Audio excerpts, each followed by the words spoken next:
And we are live, ladies and gentlemen. Welcome to the Wrestling Inc. podcast for the All Out 2021 review. I am Alfred Konuwa, joined by Raj Giri of Wrestling Inc. and Chuck Carroll. How are you guys doing today? Start with you, Raj. I'm doing great. How about you guys? Man, if I was any better, it'd be a sin. That show was fantastic. I can't wait to talk about it. Oh, excellent. Yeah, I'm sure, a lot of great stuff happened on this show.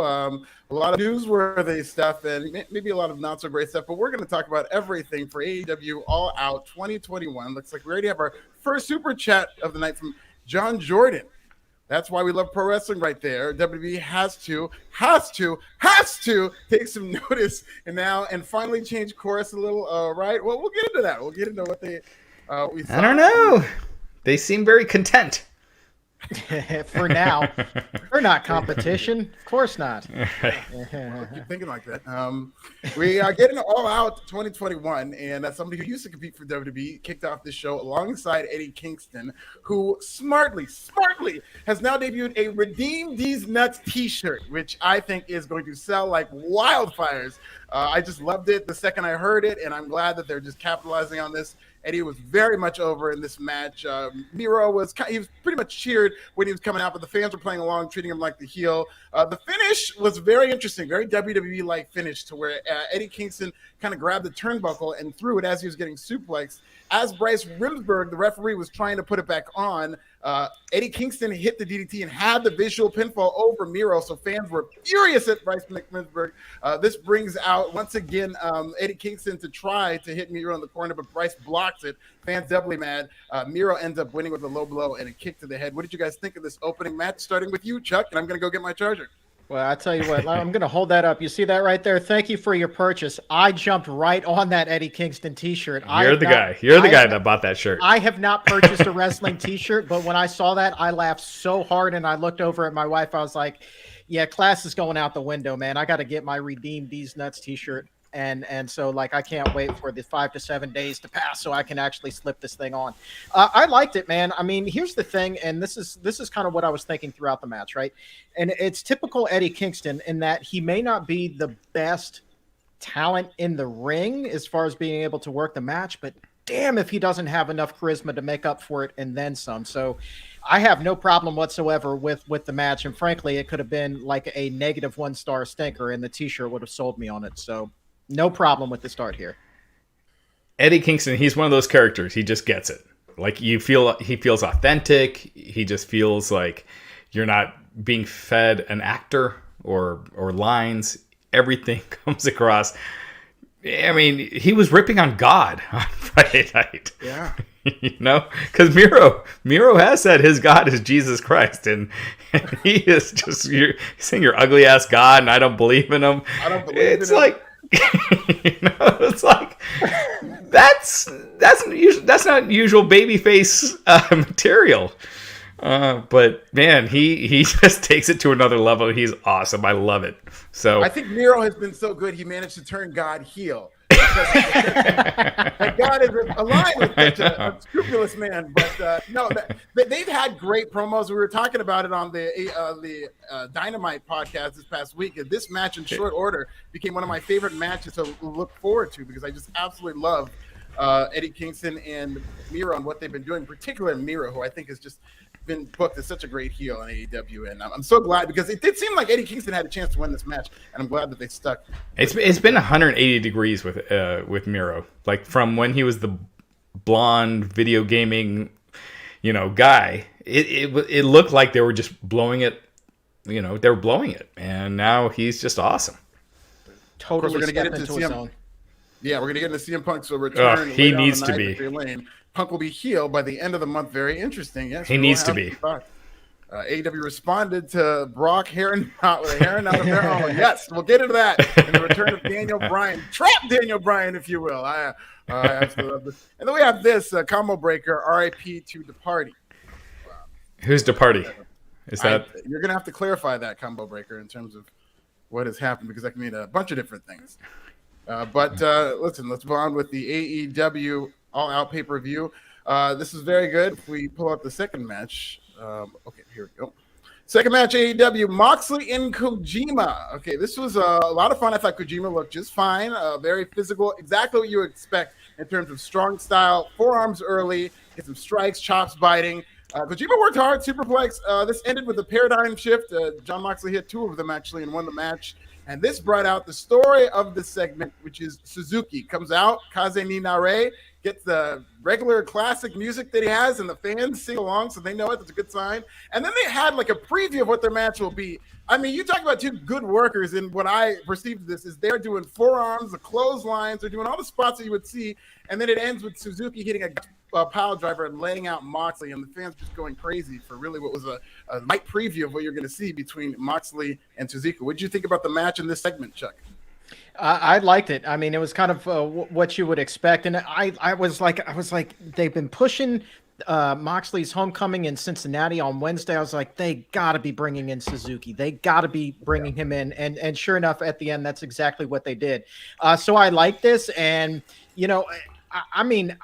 Boy, did Moxley's elbow ever get a deep gash on it? And am I the only one here that like just kept thinking back to the staph infection that he had in that, like a year and a half ago? I was like, oh boy, here we go again. So I hope that he keeps that thing clean at least until Wednesday. But yeah, man, I got no problem whatsoever with this. I mean, I did not care about this match, you know, with Kojima. It just felt like it was thrown together. I don't know. It did nothing for me as far as the match went. The build, it was there. But the Suzuki stuff was awesome. That was really cool. And you know, they were teasing Tanahashi. That's the match I'm waiting for is Moxley and Tanahashi. So you know, Suzuki, we've seen him with Moxley. It'll be great. It's on Dynamite. But we've seen like these crossovers with New Japan and Dynamite so far have not meant a lot as far as ratings go, interest go, and things like that. But I think Tanahashi could be a difference maker a little bit. Yeah, I was going to say there are a very small number of, I think, difference makers on that level in terms of what they could do for American television. And I'm very interested to see whether or not Tanahashi is, because if he's not, then I think telegraphs that New Japan Pro Wrestling in general, it's going to be kind of a tough sell ratings-wise, as great as it is visually to watch. And I'm sure as you build these guys up, they can lead to bigger ratings. But there seems to be a lot of unfamiliarity with these talents outside of like the hardcore fans. But, you know, Tanahashi did win that United States Championship. He did tease that he was coming to AEW when he was at New Japan Strong, the great event in LA. So I do expect that, maybe even for the Flushing Meadows show or for a bigger platform. You know what I feel like they should do? Oh, sorry. Go ahead, Jack. It's your website, bro. I bow down to you. You go first, man. I was gonna say when Lance Archer lost the U.S. title to Tanahashi, they should mention it on TV because he won that title on their television. So when he's showing up without the belt in their storyline, he had just won the belt. He should be. They should explain that he lost the belt, in my opinion. And here's my take on the AEW New Japan partnership. It's not just about introducing New Japan to the U.S. You're absolutely right. I think that it's only a sliver of the audience who is familiar with these guys. I was actually surprised at how many people knew Suzuki's theme that were in the arena tonight. I mean, hardcore Chicago fans. Really, I mean, even that surprised me that many knew him. And so I think that bodes well for maybe Wednesday night. I don't know that they're going to get a big bump in the ratings because Suzuki's there, but probably the other guys that came out tonight, they're going to lead to the bump. But wasn't there a report out, Tony Khan, maybe he gave an interview recently in the last week or so talking about how they're eyeing international growth as well. And so this really helps to solidify that in Japan, especially now at a time when WWE is consolidating their international efforts, it seems like. So this seems like a prime opportunity for AEW to expand outside of the American border. For sure. I feel like them working with New Japan makes all the sense in the world because you're getting exposure in a completely different market where you're not playing. Them working with Impact doesn't make any sense to me. You just risk injury. Your guy's getting injured over there on a stale product that gets 120,000 viewers max a week. So New Japan makes all the sense in the world to me. Yeah, and then I will say about the New Japan type dream matches is I feel like they tend to skew more toward the New Japan style, so they feel more like something that you're not going to get every single week. And when I've seen the Impact AEW matches, like the Kenny Omega Rich Swann match was really good, but it felt like a Kenny Omega match with a lot of plunder added and stuff like that. But I do feel like I'm getting a different product when the New Japan guys come in and mix it up. Yeah. We have a super chat. Yes, Gavin Whitley.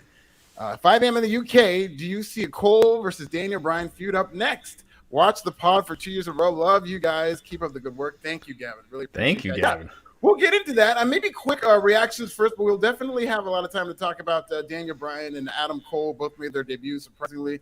But do you guys see, just really quickly, them feuding with each other right off the bat after this? Right off, I don't know. I mean, I kind of want to save this for down the road because there's so much that we could get into with that. So Gavin, I'm just going to go ahead and say, stand by, sir. You will get your answer in a little bit. I'll just say this real quick. I do think we get Adam Cole and Christian Cage, and we get Bryan Danielson and Kenny Omega. That's the way I would go. Strike while the iron's hot. Punk has already kind of faded off a little bit. Bryan Danielson, keep it hot.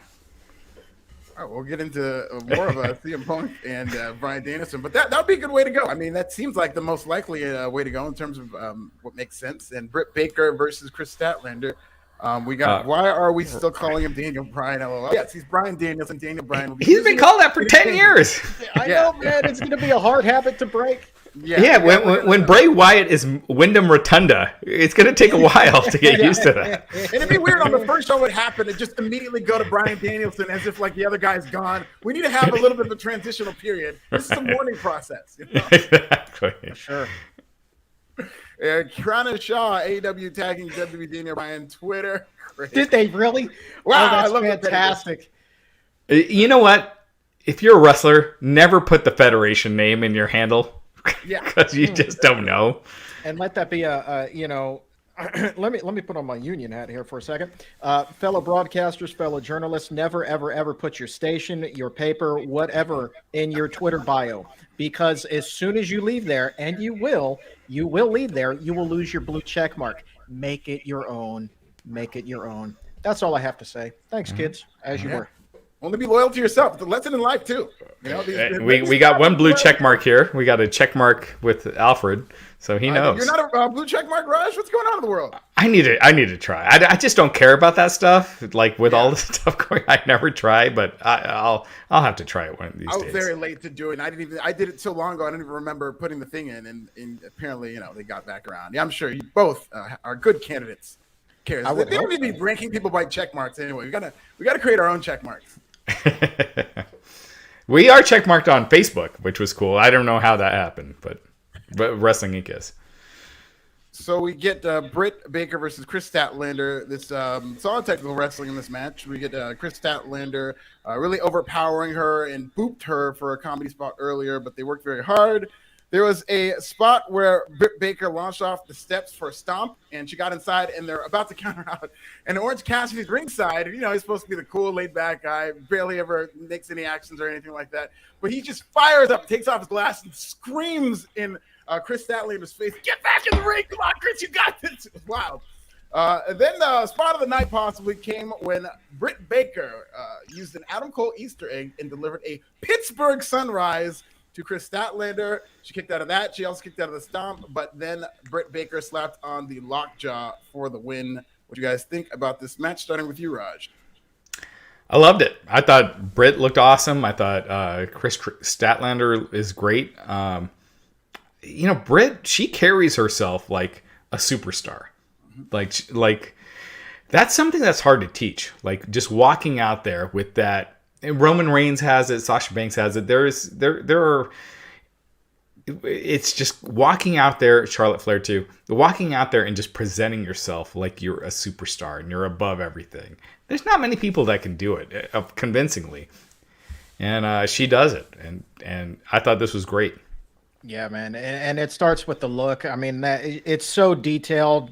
It's so well presented. You're absolutely right. It's one of those intangibles that cannot be taught, right? Right. You can talk about that in class. You can talk about that in training, but it's either really you have it or you don't. Clearly she does. My big takeaways from this match, though, are that even though Statlander lost, I mean, she comes away looking super strong, right? So it took the kitchen sink and then some for her to take the pinfall tonight. So no shame in losing after 3 finishing moves in succession, right? So that's all well and good for her. But did you guys see that was supposed to be a superplex off of the top rope? And yes, it didn't look like Brit went, and then Statlander actually had to muscle her over. I was like, holy crap, she is very way stronger than I gave her credit for. Yeah, I don't know what's going on there. Yeah. No, Statlander, she's strong as hell, and she's got a hell of a future. She does. But Brit's another level. Yeah, and as popular as Britt Baker was, and I definitely agree with you, Tony, in terms of Raj, wrong honor, in terms of how she carries herself. I was very surprised because it was kind of split between Britt Baker and Chris Statlander in terms of the fans. I think Chris really got the fans on her side just by being a babyface, because I think they know she's that good. Yeah, absolutely. James Zambitsky says, could you guys see AEW guys leaving for WWE like Paige, who have been passed along for WWE guys taking spots? I'll start this off. Absolutely. I think this is inevitable, and I think AEW is developing slowly a narrative and falling into a narrative that, oh, here come the WWE guys to overtake AEW, because I could see a scenario where like all but one or maybe even all former WWE guys are champions, and fair or not, that's going to ruffle some feathers in the locker room and with the fans. Yeah, I mean, you've got 3 hours of TV a week on the big stage, and you can't put all these guys on. And when you see all these ex-WWE guys getting that TV time, eventually that's, AEW's kind of in the honeymoon phase right now, where everything is wonderful, everything's great, you have this freedom. But at some point, you're going to have guys that aren't getting used on TV, and they're going to get frustrated, and other guys are going to listen to them, and it's just this how it is with any job, and it's going to happen. But I don't think it's really going to send any sort of shockwaves until it's one of the upper echelon AEW talents that actually makes that jump. And so I think that, somebody who would move that needle right now, and I do not see this happening, so don't report this as fact, but like if somebody along the lines of a Jungle Boy were to go over, right? Somebody who's considered AEW homegrown, that's what's going to matter. But if it's somebody who's only, been wrestling on Dark or Elevation from time to time, and they sign with developmental over in WWE, it'll make the reports on Wrestling Inc. and the Observer and things like that, but it's not going to move the needle. So let's see what happens when the bigger name contracts come due. And that's going to happen too. That is inevitable. And the fact that they are pushing smaller talent, like I can't see a Jungle Boy finding WWE intriguing just because that track record isn't there where they push someone like a Jungle Boy or a Darby Allen. So, and the conversation to be had there is strictly from a business standpoint. I think the next phase of WWE getting competitive with AEW, as much as it's hard to see Jungle Boy being like a perennial main eventer, if he really gets over as a proven star for AEW, I can absolutely see WWE trying to overbid for Jungle Boy as much to hurt AEW as to help WWE. Yep. But it's weird. It seems like they care less now than at any point like that they ever have, because they let Bray Wyatt go. I mean, 2 years ago, they wouldn't have. It's just it just seems like they're so corporate now that it's all about the bottom line, and they're not, and that's how they're operating. It's just looking at the net income at the end of the balance sheet. You just kind of sparked a conspiracy theory in my mind in terms of what WWE's doing, because I never thought about these two things at the same time. Maybe it's like when NBA teams are tanking and they're getting rid of all these big contracts because they see other contracts that are come due, and they want to offer these massive contracts to guys like Jungle Boy and MJF when their contracts come due. So they're tanking. They're just kind of getting better draft positioning, better salary cap, so they can get some AEW stuff. I can't see WWE dropping Bray Wyatt for Jungle Boy. No. Oh yeah, I'm not saying that trade. And let's not forget. And Jungle Boy's awesome. He just doesn't fit into the WWE system. No, I think that Vince would go for Luchasaurus long before he would go for Jungle Wardlow. Or Wardlow, absolutely. That is one that could open some eyes, even though Wardlow's never been on that top level in AEW. He is enough of a name to kind of, get people to sit up and pay attention. And Alfred, let's not forget too, on the last investor call, Vince, jokingly said, let's see if we can send them some more talent, So, I mean, and when it's said that he doesn't view AEW as competition, you make a remark like that, I honestly believe that he does not. But right now, WWE is coasting on what they have built up over the years and not their current product, because compared to what we saw tonight and what we have been seeing from AEW, WWE just is not on that level right now. Yeah, sorry, sorry guys, I got a guest co-host here, Lexi. Yeah, we got to run in. She was flipping out there for a second. Lexi turning it here on the podcast, but baby face now. Looks great. Michael Edwards for $4.99 said this was the first time my gals watched since childhood. Brit, Jade, Thunder, and the Young Bucks were the only ones to pass Matt Morgan's start test. Okay, all right. But yeah, those are all great candidates. Especially Britt Baker. Jade looked great tonight. I think they made her look pretty good when she was in the Battle Royal in terms of elimination. Danielle Elder promoter's hat on. Would have had the women's title match in between the two heavyweight openers. Small thing, but just helps pace and repetition. I can see that. Yeah. Mm-hmm. Interesting pacing this show. Christian James Cauldron for $5. As soon as Baker hits the Pittsburgh Sunrise, the new Adam Cole will appear later that night. Interesting. I felt like as soon as Britt Baker dropped that tease on Dynamite when she was like the free agent, it's like you have to have him in. They've been paying off, man. Yeah, you can't do that tease unless you've got him in. Yeah. They knew what they were doing. I thought they would stretch it out a little bit longer, but very interesting what we saw. Mike for $2. Bobby Lashley has it to Raj. Absolutely. I agree. Absolutely. It definitely has it. Has all of it. Grant Yenny for $5. This was the greatest wrestling show in at least last 10 years. Okay, well, we could debate that a little later. Maybe you go from lukewarm at best fan to loving wrestling again. How do you guys think this stacked up? Let's just start with this year. How does it stack up to the other wrestling shows you guys have seen this year? I'll start with you, Raj. Oh man, WrestleMania has a special place in my heart just because it was the first show back with fans after a year of screens everywhere and Daly's place. So there was something special, I thought, with WrestleMania. As far as a lively event, this was awesome. I mean, as far as a fun to watch, front to start to finish, this was probably the best. SummerSlam was great too, but a lot of that had to do with the ending. Right. With Brock coming back. I was actually disappointed with SummerSlam until the Reigns versus Cena match. And a lot of my disappointment was because how they jobbed Bianca out. But, and Money in the Bank was great. And then Cena came out. I mean, there have been some really good pay-per-views this year. But this is probably my favorite.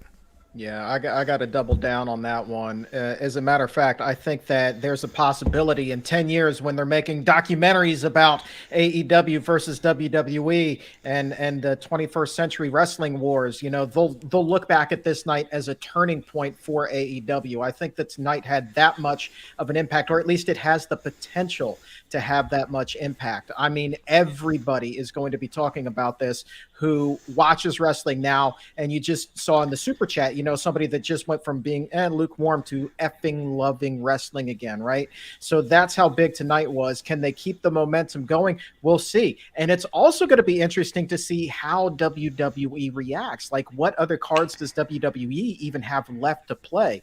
Because even though, we say Vince doesn't look at them as competition, yeah, maybe so, but he's still going to react after tonight. I mean, that Brock thing came together last second because of competition. So what's going to happen now? I don't know. I hope they react because, man, Raw is tough. 3 hours of Raw, and it's just the same tone, the same beat that they're doing week after week. It's just the same. This guy who faced that guy last week is facing his partner this week, or they're doing a rematch, and it's just the same shit over and over and over. We need Raw to get mixed up. I wish they would take a page out of AEW's book and take that 3rd hour Raw, name it a new show, and put it on another night. You know what I mean? Like, and then you have Raw 2 hours and then a 3rd hour show some other night. Obviously, it's probably not going to do the same amount of ratings, which is why it's not going to happen. But it would be so much better. Yeah, it's Raw a Underground. It's also they could do Raw Underground for an hour. That would be great. But it's also a financial thing. I think Pandora's box has been open. That's one of the genie out of the bottle things where they've made so much money from having that 3rd hour. There's really no financial reason that they would ever put that back in and go back to 2 hours, which I think is they've kind of sacrificed in ratings for the amount of money they're getting. I think ratings would have to be like at even more than historic lows, because we've already seen historic lows and they continue to do 3 hours. But I mean, just scary low in order for them to even consider that. Yep. Yeah. Speaking of scary low, we got Calcoon for $4.99. They're around. He's doing racial analysis, ladies and gentlemen. Oh, geez. 45 white talent on AEW tonight. Around 12 Latin talent. 2 won championships, 4 Asians and 3 black people. Good show, though, honestly. Thank you for the racial analysis. We'll get into the Latin talent. How many Indians? How many Indians? How many Indians? I do not believe we had not a Rose count in that category. But thank you for the racial analysis. I feel so overrepresented right now. That's why you're the one white guy here. We can only do one tonight. Okay, thank you, Kaku B. Wood. All Out felt game-changing. By far my favorite pay-per-view. Raj, where do you rank this show in AEW history? Oh, man, it's at the top. I mean, I feel like the first All Out was huge with Jon Moxley because it just set the tone. But this is up there. 1 or 2. I mean, yeah, it was huge. Sure. Yeah, that was great too. We've got one more from David Call. He says thought Sting was going to SD drop Punk. The camera angle set me up too. Missed opportunity. Who's next for Punk? Come on, Lex. A+. Best show of the year. A lot of positive feedback. And Lex Luger. Lexi. Surprise. I wonder his odds for Daniel Bryan's first opponent is Lex Luger. That would be plus a lot. So we'll get into the CM Punk discussion absolutely as we get on to the show and get more super chats. Magnificent Adrian. Vince McMahon may not see AEW as competition, but USA and Fox may beg differ. Great shows, guys. Okay, I will say this. Vince McMahon does see AEW as competition. Oh, yeah. To say that he doesn't as the whole Brock Lesnar thing we talked about is living proof that he at least, if you're going to react to something like that to try to steal the space, yes. But I do think that he underestimates AEW. I still do think for sure. to this He day, thinks they're ROH. Yeah, he does see that, okay, it's another wrestling company, but that's what they are. It's just a wrestling company. They could have some of my guys, whatever. And I do think that there's pride comes before the fall. So they're going to. But you know what? I almost feel like it won't hit Vince until they're head to head, and I don't see AEW going head to head. So. Yeah. Super chat from Jared Wilson for 179 pounds. If you're a WWE misused talent, you ain't re-signing. What do you think about that, Chuck? In terms of, we did kind of touch about that in terms of WWE talents re-signing, but what do you think about the guys in WWE now? Would you like to see more of this going? No. You just can't keep signing castaways. I mean, I think that we're kind of at our limit as far as former WWE talent coming in. Obviously, you've got Bray Wyatt left over, maybe a Braun Strowman, but I don't even see him fitting in AEW. So I kind of think that we're at the end of that, and so it'll have to be, another year or two before WWE starts pruning, talent, and AEW can look at signing them. But by that point, I honestly do expect some AEW talent will have jumped over to WWE, and you'll really start to see this cross-pollination like we saw back in the day with WCW. So I don't know, man. If I'm WWE, guys, and I'm reading the tea leaves, I am re-signing. Even though I'm not being used all that well or even used at all, I am going to re-sign just because I'm not sure that there is going to be that opportunity for me elsewhere. You know what's funny is like now there's so much talent out there that it's like it's like AEW is not enough. Like you need a third now, like a third real option. Impact's not, to me, is not a real option, but there's just so much out there. AEW can't take them all, and you almost need that third. And Impact, they're not paying shit, honestly. And you look at someone like Braun Strowman. Braun Strowman's, is kind of hung out to dry. Yep.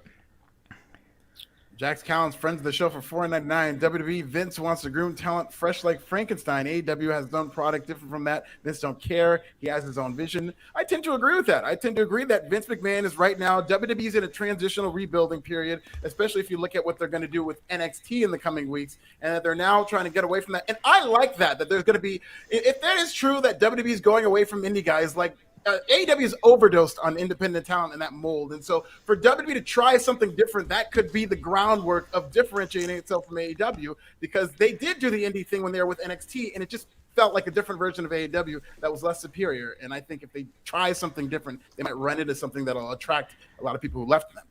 Yeah, I was listening to Wrestling Observer Radio this morning.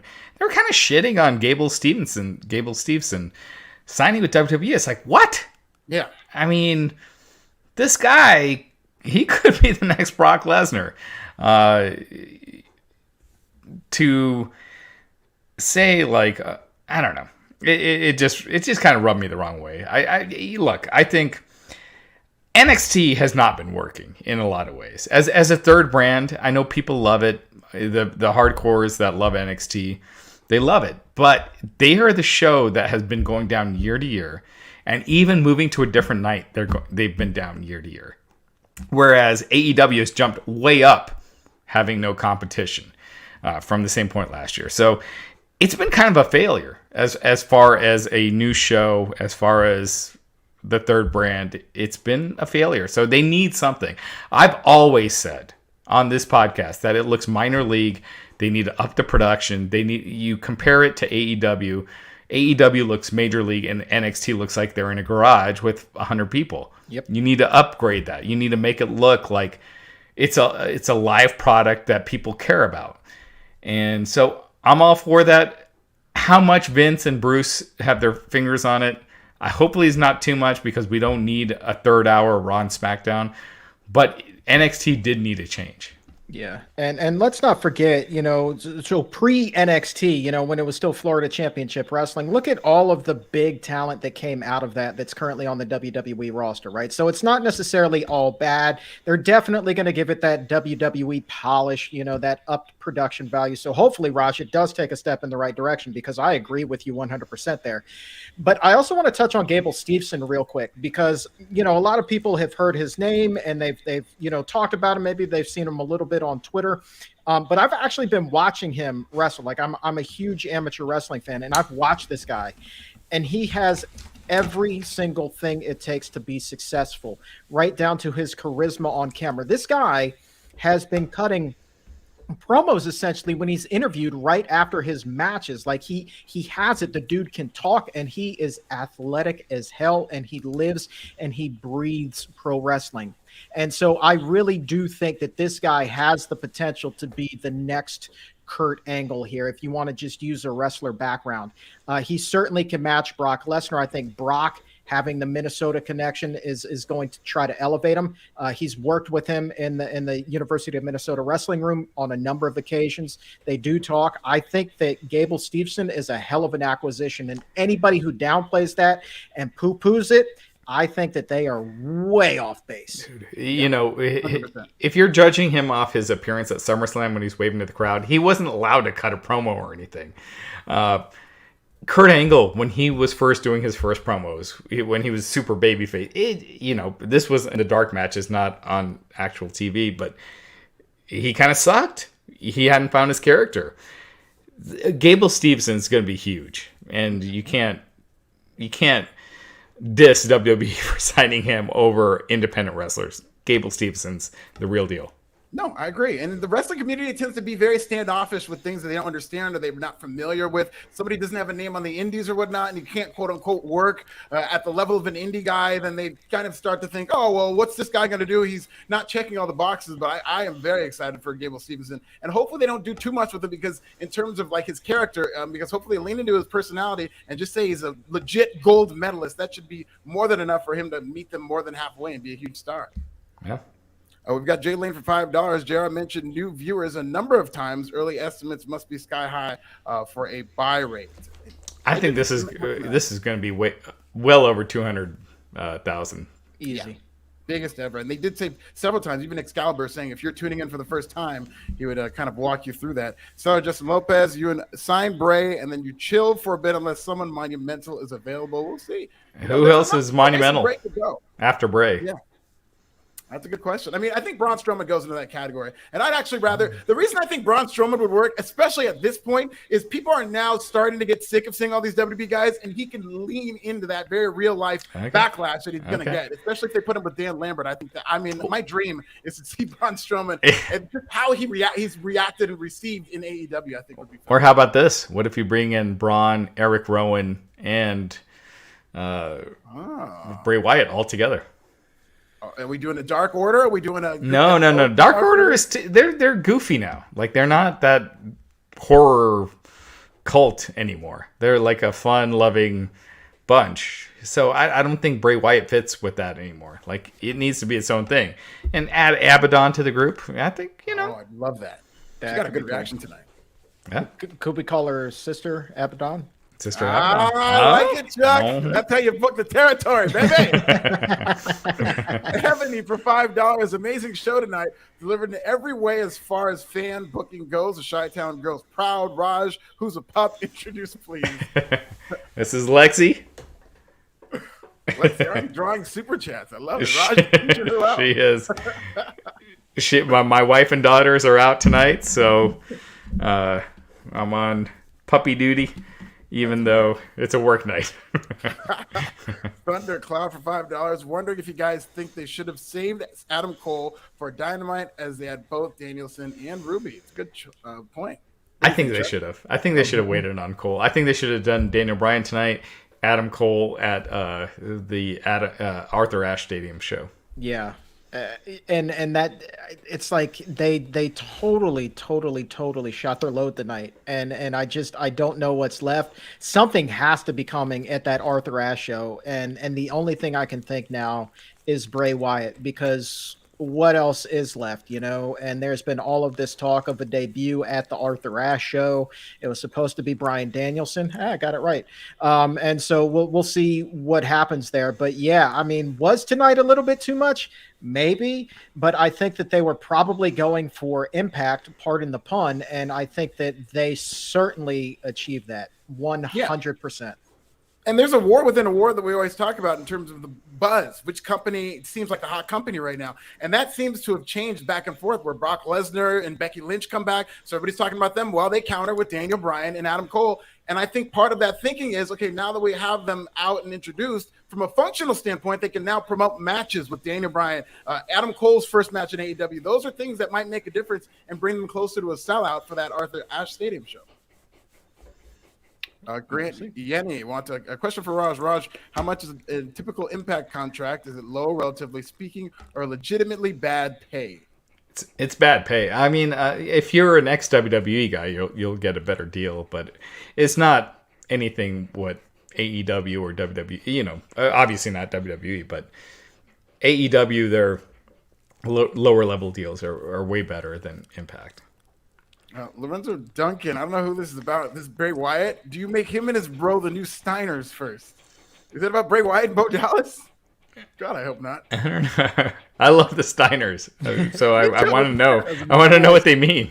But that comparison is way off. The Steiners are one of my favorite tag teams of all time, so expound on that.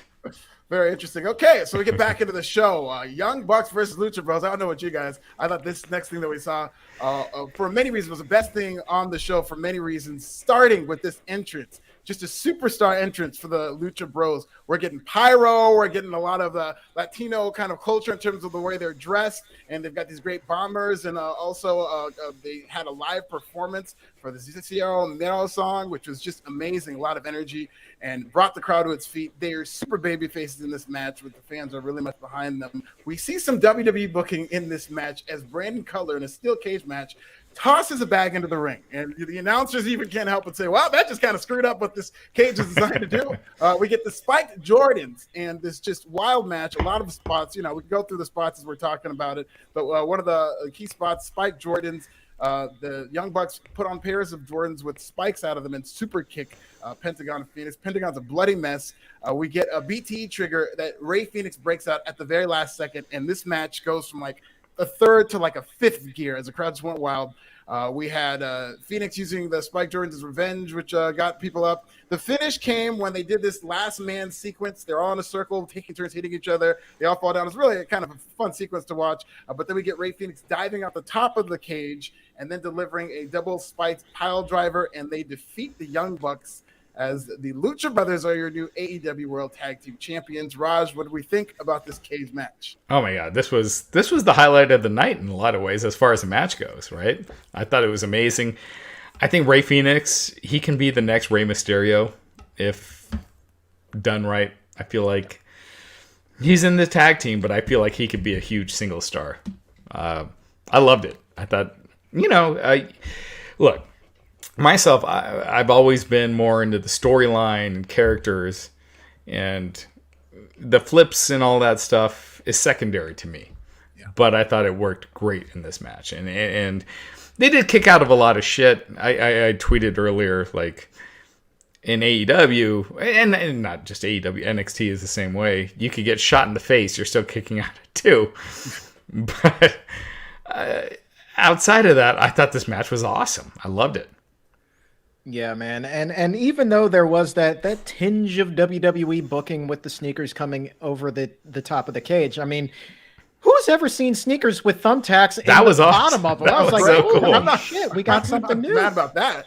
Dude, I popped for that big time. I was like, this is ingenious. And then, but guys, like, here's my takeaway. And I don't mean to sound like a fanboy here, because if there was criticism to be given, I would be the first to give it. But it is so rare that when there's a match going into it, you have such high expectations for it, right? You know that this is going to be a 5-star gem. But it's so rare that not only does the match deliver, but it over-delivers. Yeah. And that was my big takeaway from this match. I was like, holy crap.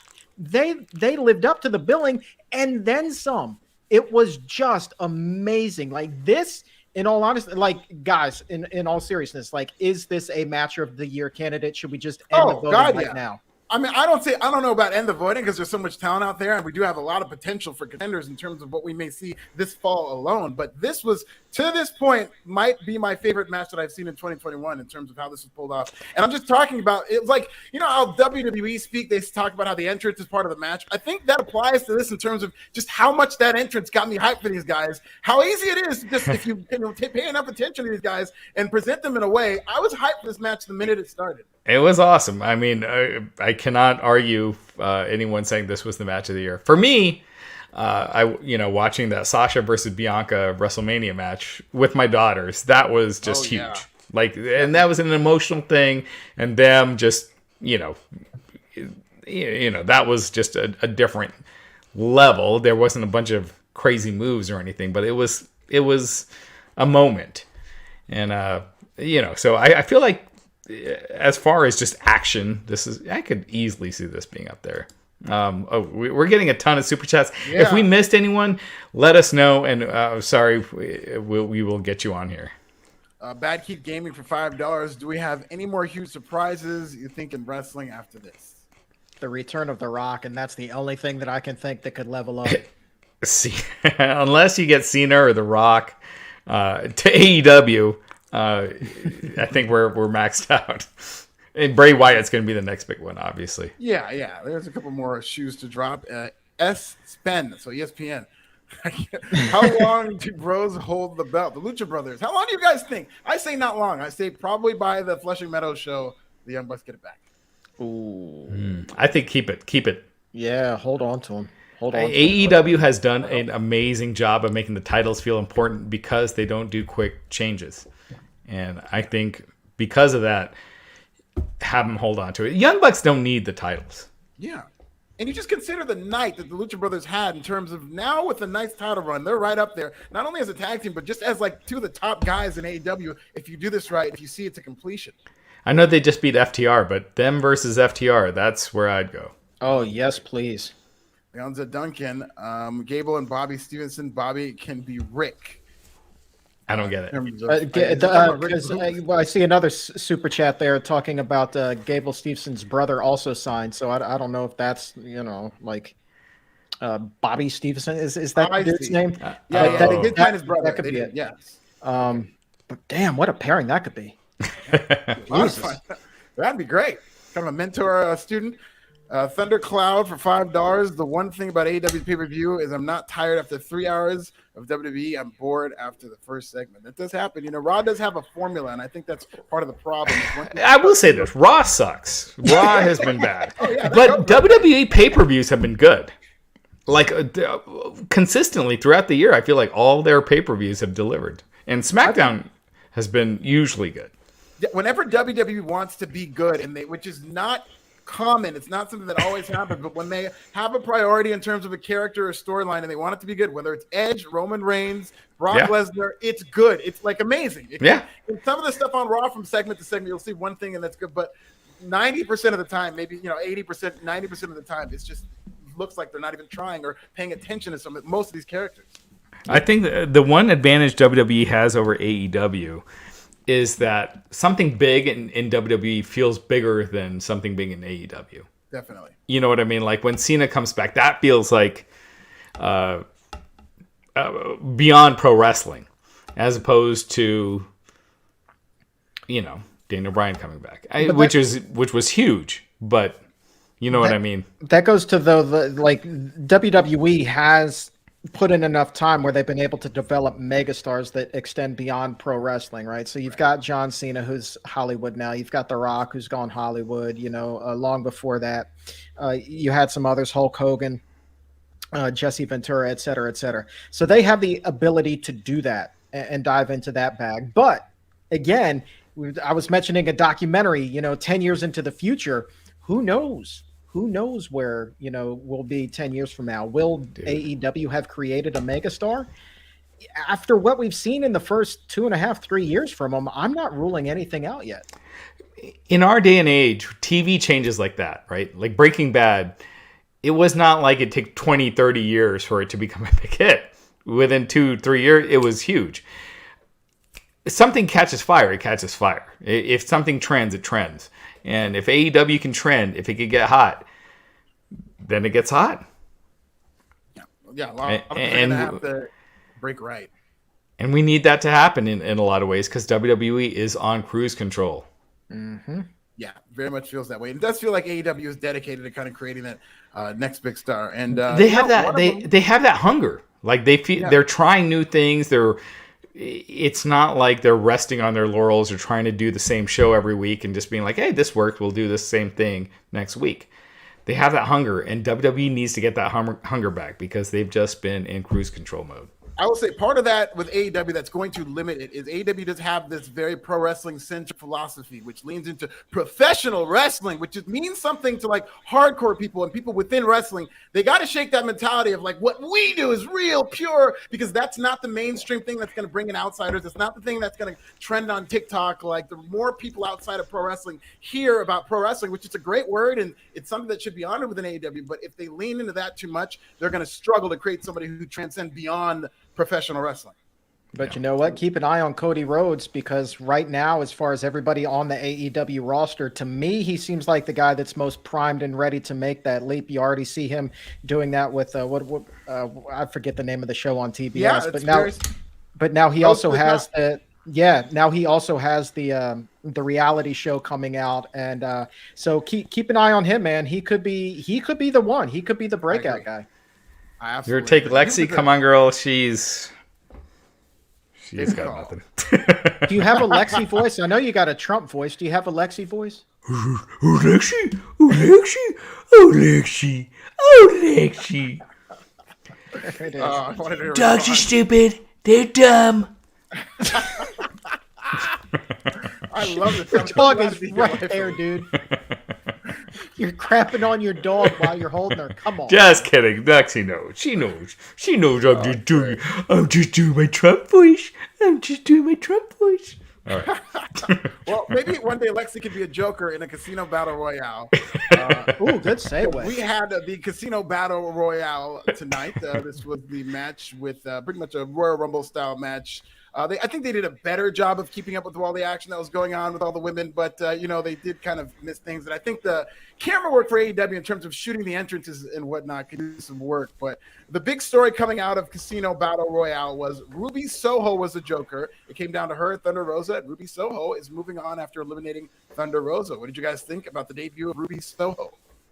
I liked it, man. And you knew that it was coming, and obviously everybody who was in the arena tonight seemed to know that it was coming as well. This was actually about as good as I've seen Ruby look in a long time. It looks like she spent her time off really trying to take care of herself. She looked slimmer, she looked fitter, she looked healthier. She just looked like she was on point tonight and happy to be there. Like she just had that spark in her eyes again. That spark that comes from, holy crap, I haven't been sitting in catering for months and months and months.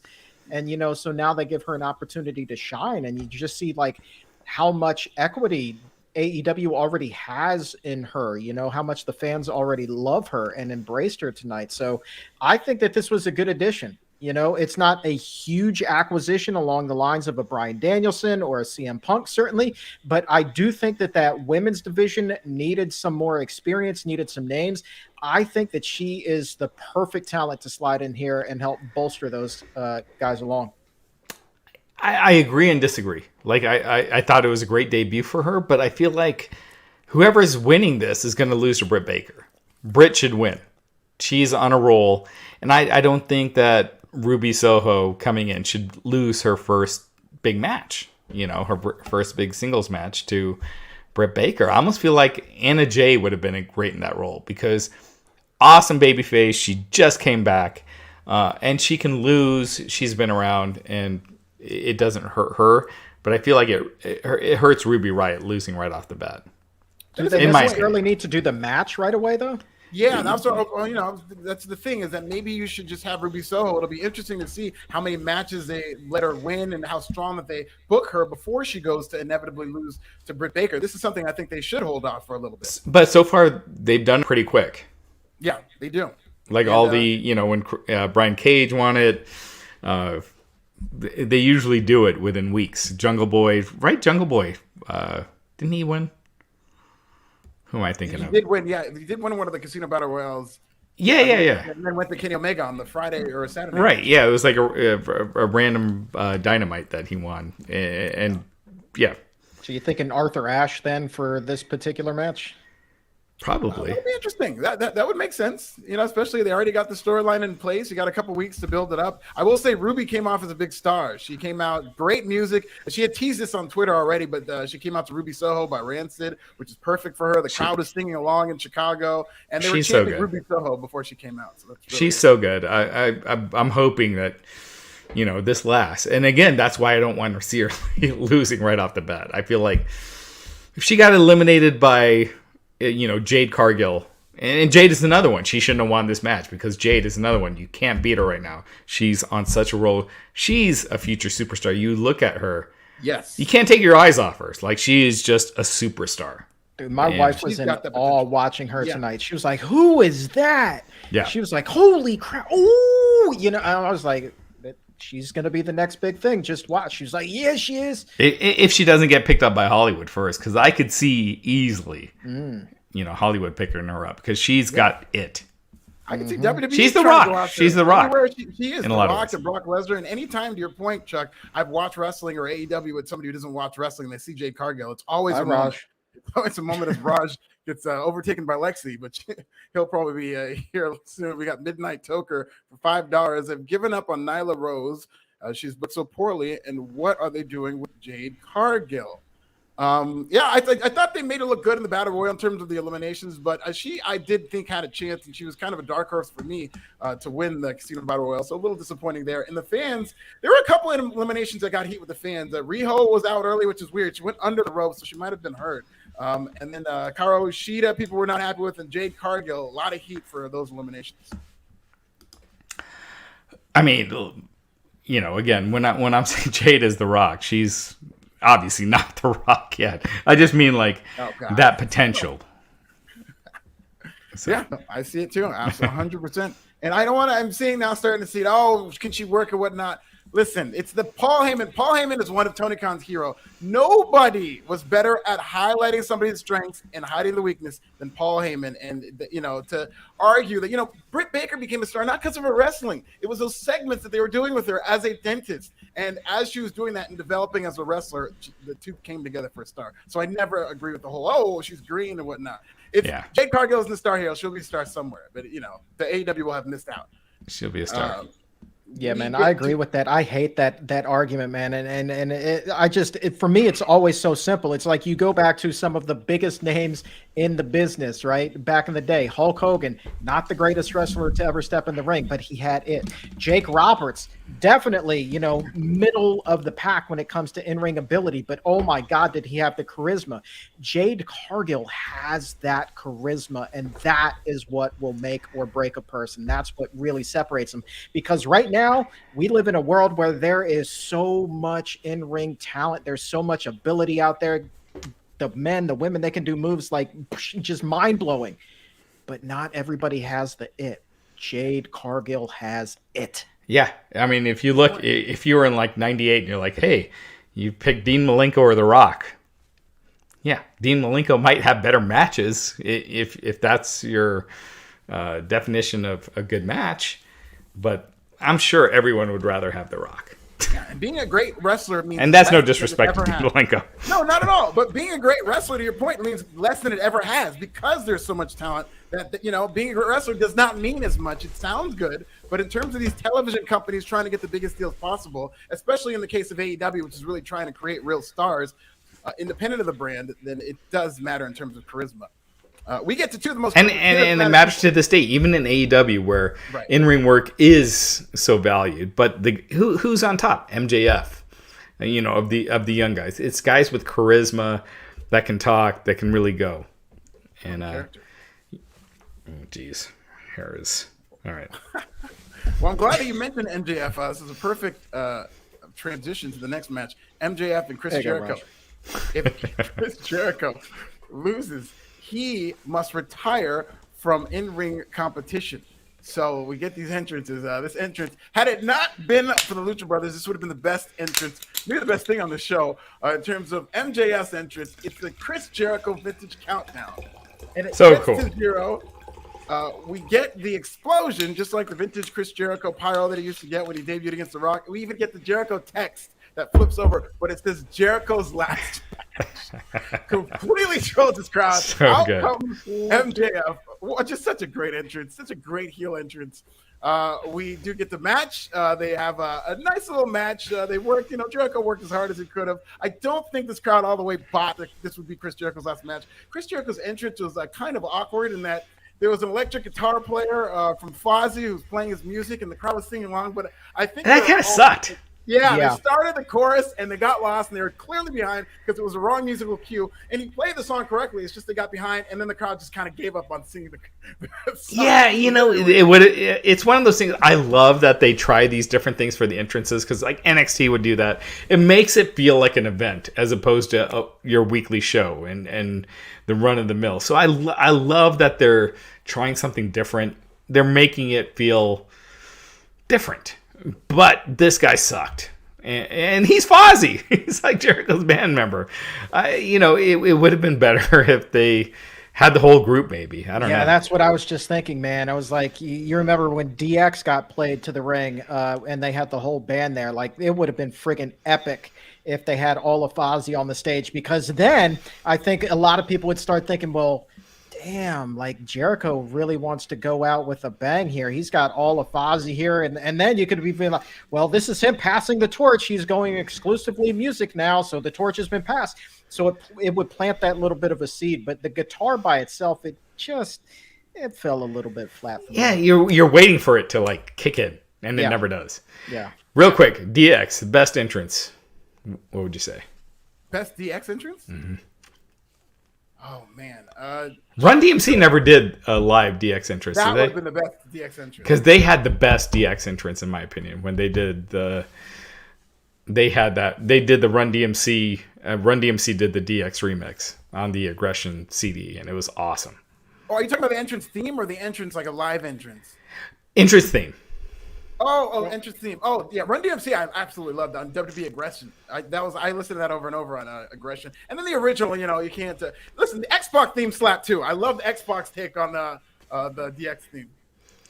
I'm a sucker for the classic. Just give me the classic. DMC is very, very good. Don't get me wrong, man. But god damn, that was a good theme. Just give me the classic. It's amazing. The Run DMC one was freaking sick. That King of Rock. Who? The King of Rock. Yeah. What? It was awesome. The finish of MJF versus Chris Jericho. Very interesting. Chris Jericho takes a Judas effect from MJF. MJF pins Jericho. He gets his foot on the rope. Aubrey counts the 3. She looks disgusted. She rings the bell. MJF's music plays. They announce MJF as the winner. The match is over. They really kind of soak in this energy. The fans are starting to react to this pretty huge until a ref comes out, and the crowd really, really kind of pops to the ref, and they end up restarting the match because Jericho's foot was on the rope. Not too long after that, Jericho goes to the walls of Jericho. Really tried to kind of put his knee in his back, kind of like the vintage Chris Jericho, but I don't know if his knee was cooperating with him on this night. So went right back to the regular walls of Jericho. MJF taps out. What did you think about this finish, Chuck Carroll? I liked it, man. I did because, even when they restarted it, I was like, man, it would be really something if they restarted it and MJF still won. And I thought that's where they were going right away. I was like, oh, man, they're really putting this kid over now. But I liked it. And it really told a story because, as you guys said, like, there weren't a lot of people in that building that actually believed that Jericho was going to lose. And so to have the bell ring and MJF announced as the winner was like, holy shit, it actually happened. Right. So that's kind of cool. But it also leaves the door open for this feud to continue. I would have thought tonight would have been the blow off match one way or the other, but it doesn't look like that is indeed the case. I think that we see some more from Chris and MJF. Yeah, I thought it was a creative finish. I did feel like it felt a little WWE-ish. Yeah. I'm of that old Jesse Ventura mentality that the referee cannot call what they hear. They can only call what they see. He would always say that. And if the ref didn't see it, it didn't happen. Because then you could go back so many matches where there's outside interference and this and that. But throwing that aside, it was a cool story. It was a good swerve. It was fun, and it was really fun. It was a good use of a swerve, and I think it was a little overbooked, but I think they felt like they were trapped and they had to do something like that in order to kind of telegraph this to the fans. And you didn't really kind of start to get that feeling that maybe they do go with this finish and stretch out some way that Jericho can come back. But I'm glad they kind of wrapped that up right here tonight, because I wouldn't have wanted to see an extra storyline of, how do we get Jericho to get around the stipulation? Right. But we have a B Wood for $4.99. How does the panel feel AEW versus WWE roster? If Bray Wyatt shows up on AEW TV soon, is it even? Ooh. You know what? If you were to take the AEW roster versus Raw or SmackDown, I think AEW is stronger. If you got Punk, Daniel Bryan, Jericho, MJF, Cody Rhodes, that's stronger than Matt Riddle, Randy Orton, Bobby Lashley. Like that. Even together, I almost feel like it's stronger in a lot of ways. Yeah. It's interesting. I'll say the wrestlers are hotter in terms of their, whether they're over, in terms of their star power right now. I mean, built-in star power in WWE. I'm just saying how the audience receives the wrestlers in AEW makes them feel like bigger stars right now than what you see in WWE. But even like Jericho, Punk, Daniel Bryan, those were all legit main event guys in WWE. Yeah, still are, I'd say. Yeah. Mm-hmm. So, I mean, how many of those guys are we in WWE? It's like Roman Reigns and Lashley that are... Right, and a lot of the part-time guys. Right, and Goldberg and guys that they bring back. But Yeah, I feel like AEW has kind of more of the main event WWE guys in a lot of ways. I mean, you put it like that, it kind of makes you realize the only thing that AEW does not have that WWE does is that brand recognition, and that can only be built up over time. And AEW's coming, man. Like there is WWE, something like they need to get their S together. And we'll get to this, but there is something that people aren't clicking in with AEW because they had all those people tune in for CM Punk and they disappeared 2 weeks later. You know, like it dropped quick. They didn't stick around. When Punk showed up on AEW, led to a giant quarter and then dropped huge. So there is something where they're not catching the new people that could be coming in, and you know, we'll get to that. Yeah, and there is also, I would say AEW in terms of promoting their stars. I think it's because WWE promotes its brand over its stars is why, you know, the individuals in AEW stand out more. And WWE is a very strong brand in terms of what it's worth, you know, on the open market, whether it comes to the TV deals or a lot of these deals they're doing with MLB and whatnot. Should have been Rick Boogs playing, says Brett Murphy for $2. I agree. That would have got a great reaction. Can you imagine? My name's Rick. I gotta say this with WWE, they've always been strongest when they're promoting a talent that's bigger than the company than when they're promoting the brand. Absolutely. Okay, they've been strongest in terms of our enjoyment. They've never made more money than when they promoted the brand. Strongest as far as popularity. Exactly. Yes. Yeah. Promoting the brand was a business decision in terms of the money they can make in this era of content creation. They realized, I think before a lot of people did, that if we focus on this brand, and part of this might have been all these top guys leaving, whether it was a Brock Lesnar or The Rock or a Stone Cold Steve Austin, that Vince and WWE realized we need to promote this brand over the individual talent. Well, you know how like Vince always has people losing their hometown? That became a thing because of Bret wanting to lose in Montreal. That wasn't a thing before that. Yeah. Ever since then, that's when it started. So, well, something else that started is CM Punk's AEW career. We get into the match that a lot of people have been talking about in the chat and the super chats. We've alluded to CM Punk versus Darby Allen. CM Punk comes out. I thought he looked very good. I thought physically, in terms of the condition he looked better in his condition than when he was in his prime, in terms of being leaned down, closer to the MMA CM Punk with a little more meat on him.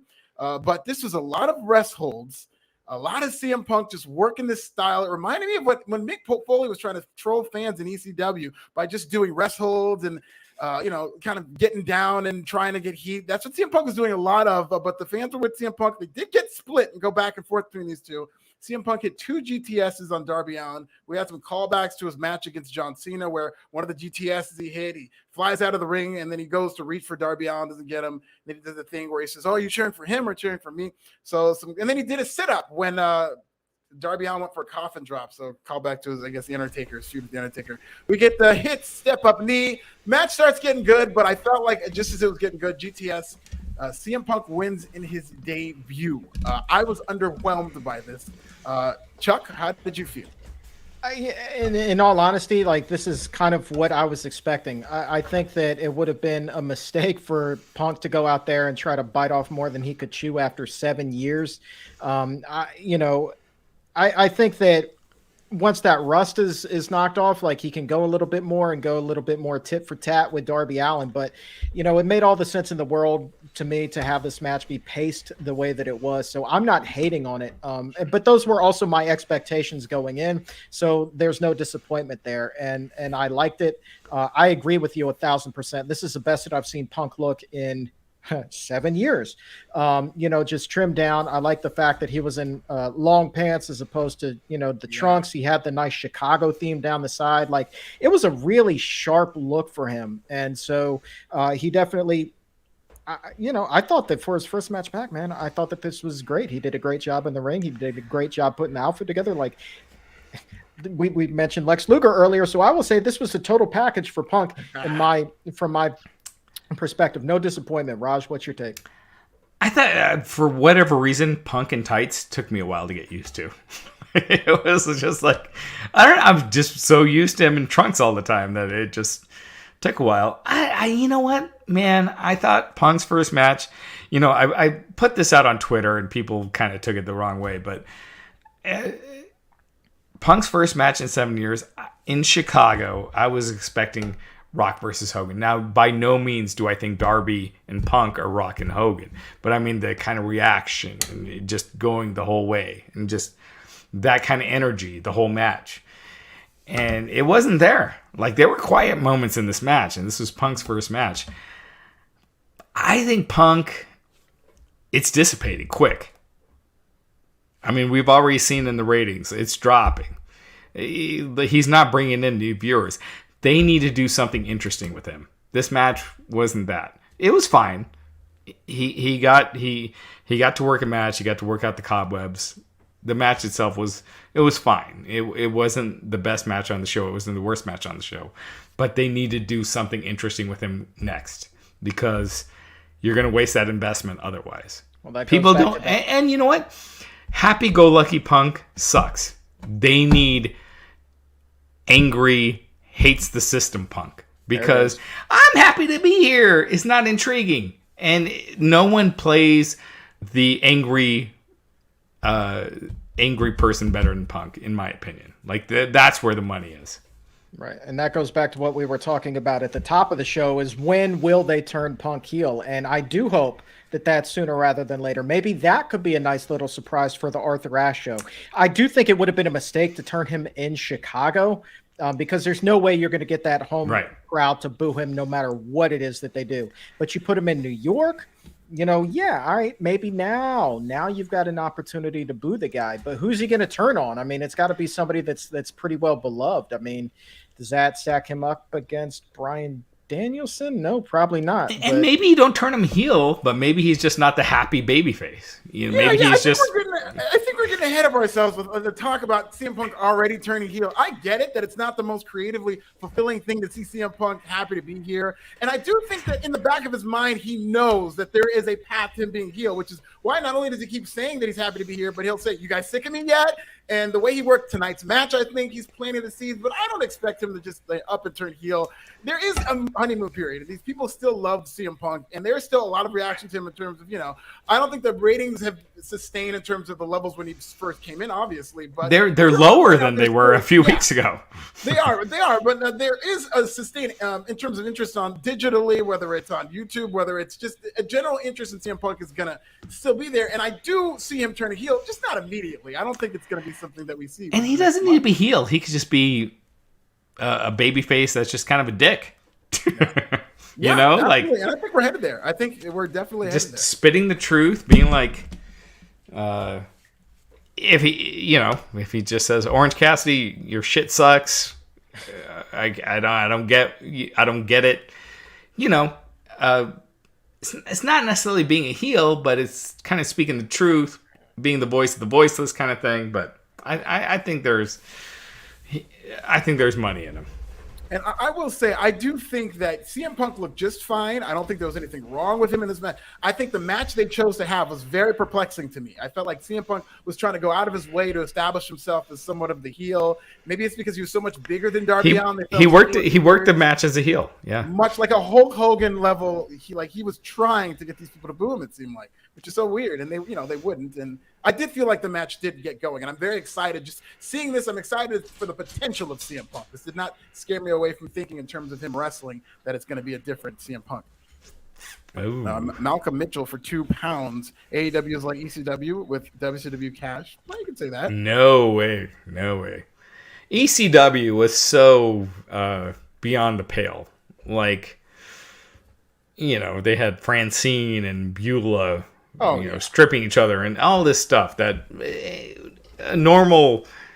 a casual viewing audience would look at it and just be like, this is disgusting. AEW has a little bit of that here and there, like when, Nick Gage is cutting Jericho open with a pizza cutter. But outside of that, they're pretty mainstream. And I feel like that's a big difference. I do think as a parallel to compare, I think AEW is, while they're not as edgy, and nothing will be in this era as ECW was then, in terms of the impact of them being the edgier company and trying to force WWE's hand and kind of exposing WWE a little bit for looking kind of milquetoast. I think they're having, and they can potentially have a similar impact in terms of they're doing a lot of these blood and guts, which you don't typically see in WWE. It might, cause WWE to want to go a little bit more in that direction if they want to compete. Yep. Yeah, I think ECW had a ceiling. I think AEW has a higher ceiling.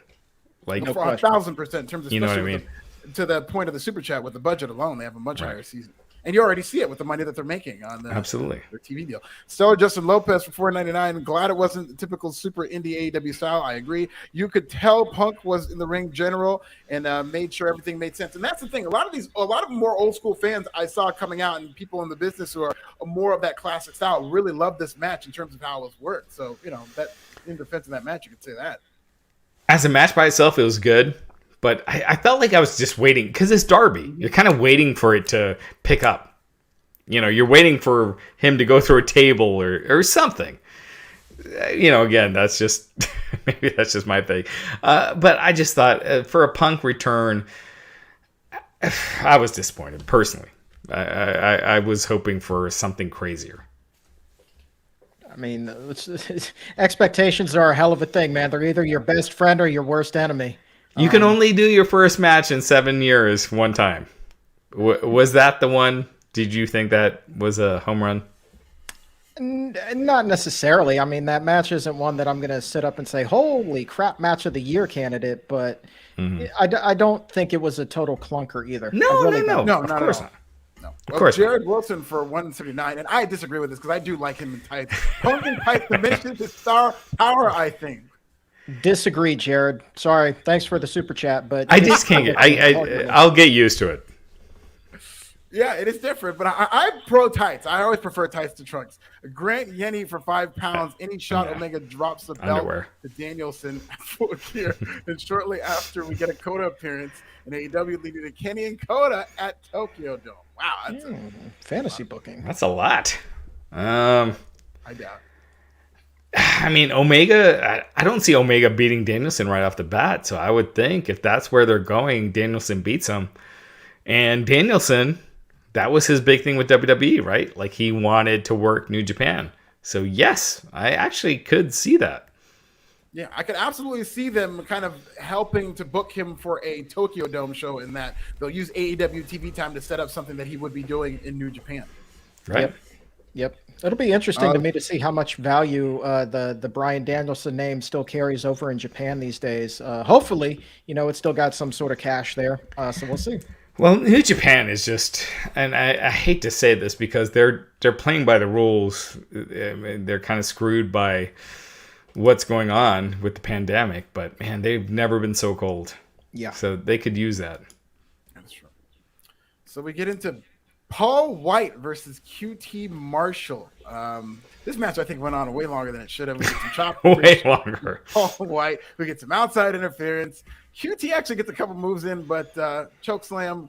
Paul White wins. Welcome back. I mean, look, here's the bottom line. No matter who they stuck in this position, the sandwich between the main event and CM Punk's return, it's going to fall flat.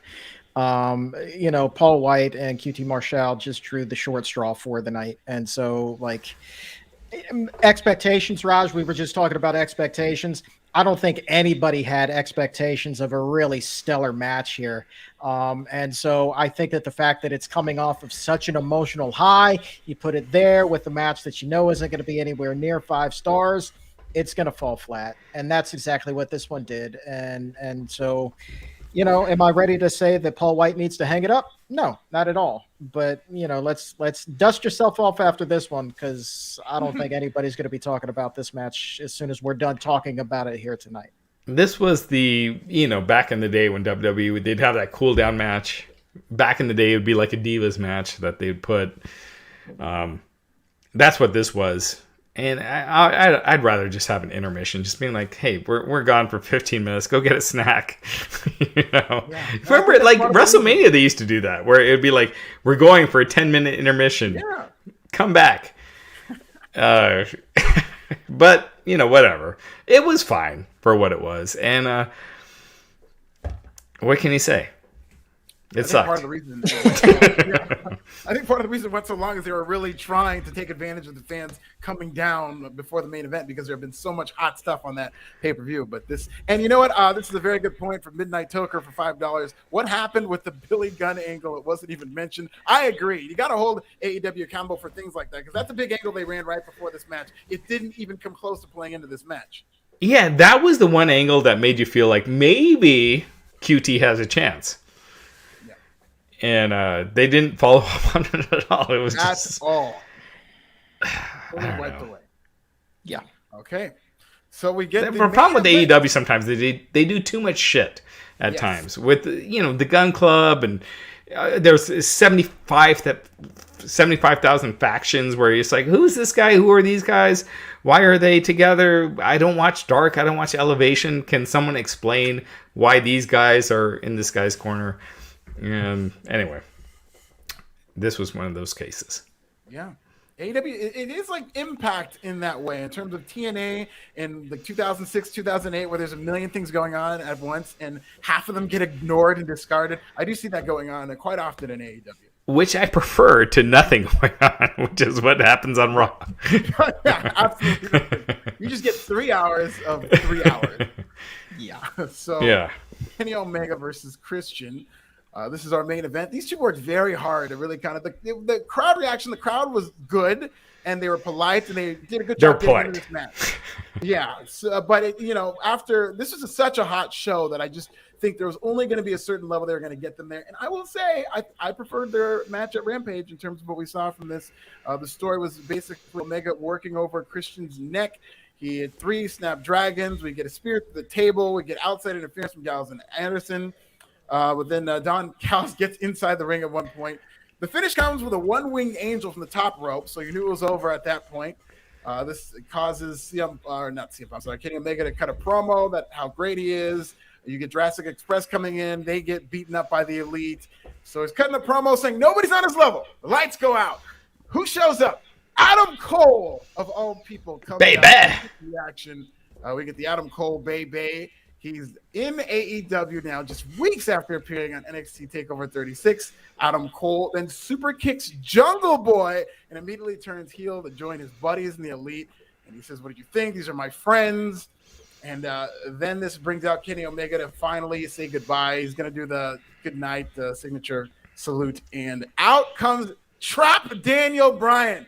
He's got his same Valkyrie's music, but it's like a trap version once it really starts getting going. And I don't know about you guys, but I like Trap Daniel Bryan. He does have a ponytail, as was alluded.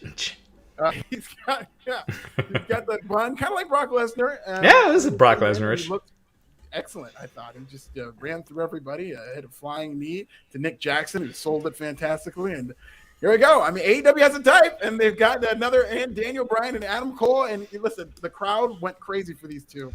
After, we were talking about that Adam Cole match. The Kenny Omega match. I think this is what they were waiting for. And they got more than they bargained, I think, Chuck. Oh, man, yeah. And how happy did Bryan Danielson look tonight? Like, it just looked like all of those, past few years of putting up with WWE shitty booking had just washed away. And it looked to me genuinely like almost like a weight had been lifted off of his shoulders. So he comes out there, man, and it just felt like a brand new version of Bryan Danielson, something as fresh as when, throwing back to WrestleMania 30 when the Yes Movement took over, man. And so, like, I was really excited to see him there. I think that it confirms that he's going to fit in really, really well. And this is a guy that can elevate AEW. I think that this is a guy with enough mainstream notoriety that can move that needle and get viewers to stick around.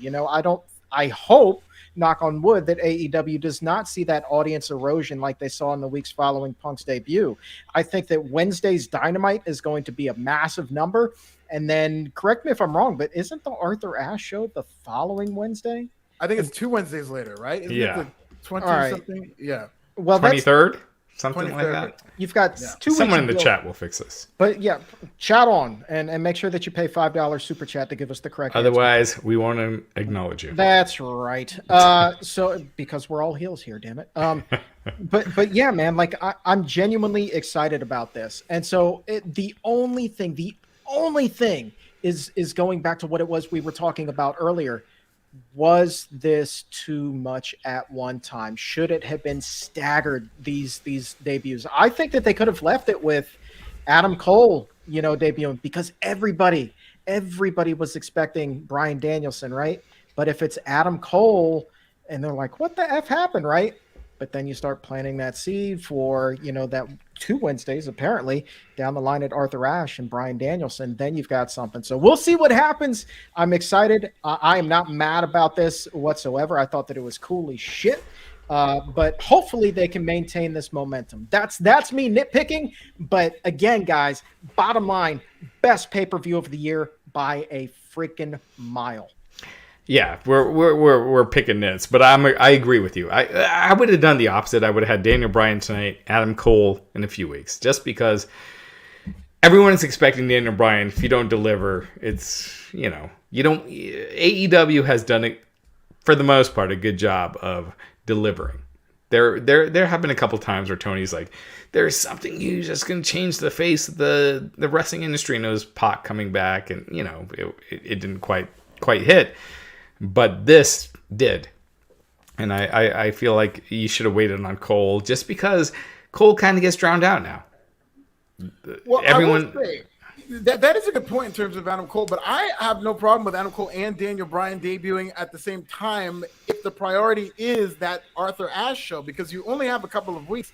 And if, the idea was we're going to debut Adam Cole on the Arthur Ashe show, I don't know if that carries as much cachet as we're going to get Adam Cole's first wrestling match in AEW if they take this time to really build up his character. I think Daniel Bryan people care about the first wrestling match. Adam Cole, not so much. I think Adam Cole, you do his first appearance at Arthur Ashe, like you keep that a surprise. Daniel Bryan, his first match at Arthur Ashe, and that's, you do the first match, you have Adam Cole's first appearance. I think that's, the perfect brouhaha. But whatever. Yeah, again, we're picking nits. Right. Well, so Justin Lopez has fantasy booking a main event for Arthur Ashe main event. He says it'll probably be the Elite and Cole versus Danielson, Christian, and the Jurassic Express. I'd be a little let down if they did go elimination style. That would suck. That's so WWE. No offense. So WWE. Yeah. This can't feel like a house show. I feel like there needs to be something big. I thought that this, when I first heard of this show, was a prime spot, and I think this might have been the original plan, was for Hangman Adam Page to win that title, as hot as they got him. I thought this might be the spot for that, but something like a title change, AEW title change, something big I think needs to happen on this show. Well, I think the money is in the singles matches. Punk and 5 other guys against 5 other guys is not a big match. Punk versus Kenny Omega is. Punk versus MJF is. Daniel Bryan versus Bryan Danielson versus MJF. That's a big match. Bryan Danielson and 5 other guys against the Pinnacle is not. So I think you want to focus on those singles matches. Agreed. And I also agree with Jared Wilson for pound 79. The Don Callis pink suit is heel, heat, and money. I love everything about Don Callis, spot including on. his pink suit. Spot on. I got to give me a pink suit. He's good. He's good. He's no Bobby Heenan, but he's good. Right. That is kind of what he tries. He tries too hard sometimes, whereas Bobby Heenan was a natural. Just came so easily. Yeah. There we go. Bit Moon hating on Paul White. $1.99. Paul White, hang it up quick. Great post show. Oh, come on. Thank you guys. I love Paul White. I have a soft spot in my soft spot. Soft spot? Soft spot in my heart for Paul White. I love me some Big Show. So I just hope they just book him accordingly. He doesn't really need to be in long matches. Every once in a while he goes in there, and then eventually he can get over one of these bigger guys that they have. Because AEW does have a very underrated roster of big men who somebody is out there, whether it's a Wardlow, whether it's a Will Hobbs, whether it's a Lance Archer, who you can put over by beating the Big Show in short order. Yeah. I agree. So that's our show. Okay, well, we've talked about a lot about before we wrap this thing up, the best show of the year, whatnot. You guys seem to think so. What will we grade this on a scale of 1 to 10 as a show?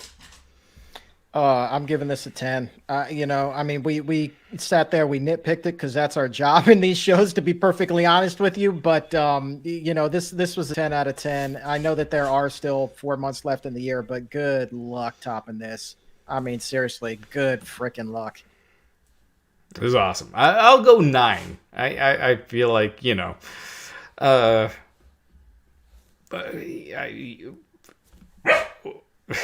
Jeez. Lexi's telling me give it the 10, bro. She's like, come on. Give I it. agree with her. She's like, 9?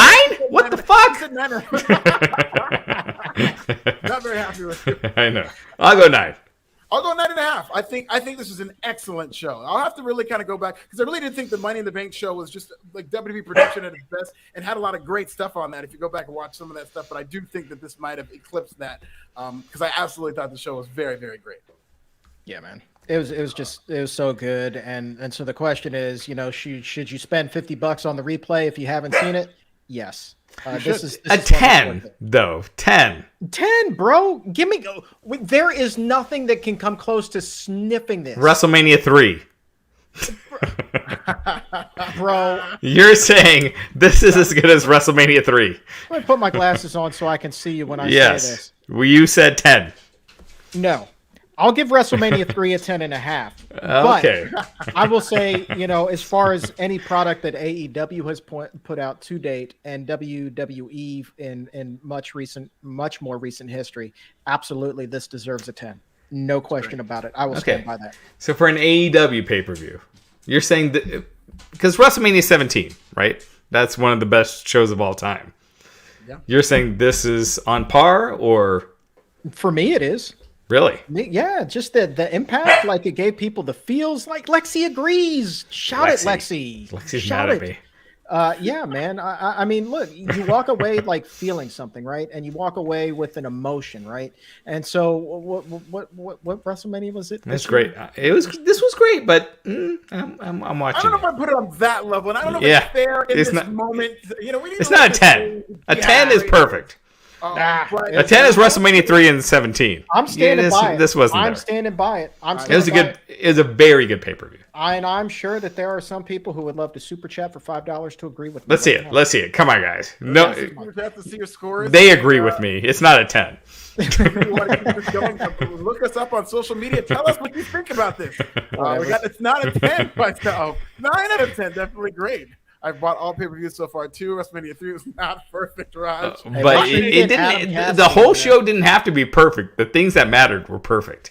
Things that matter were perfect. Savage Steamboat, remember that? Savage Steamboat and Hogan Andre. And Jose. That's all you don't need to remember Can-Am Connection versus the Killer Bees or whatever. I certainly didn't. Ian Vish for 100. I don't know what that sign is, but okay. That's rupees. Rupees. Oh, great. Excellent. Excellent. I love it.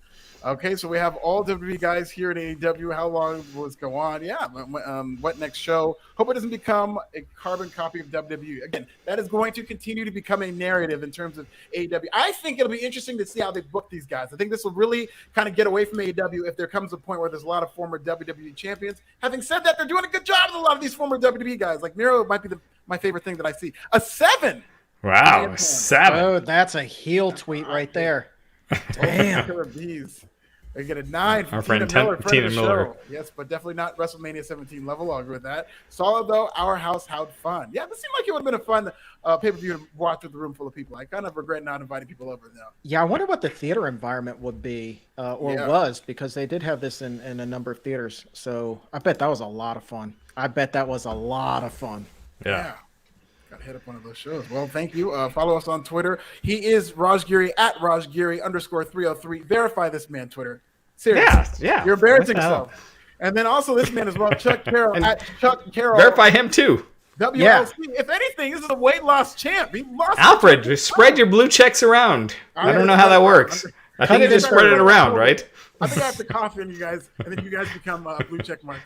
So we'll get it spread around. But that was the show for tonight. Follow us. And good night, everybody. We will see you next week, starting tomorrow with Raw. Oh, we got one more super chat before we leave. Kayla Mick for $5. RJ, favorite match? I think he's saying my favorite match. Really, guys. That is a great way. King Kong Bundy splashing that dude. Lord Littlebrook, I think it was. All right. Shout out to King Kong Bundy. Shout out to all of you on the AEW podcast. Good night for Wrestling Inc.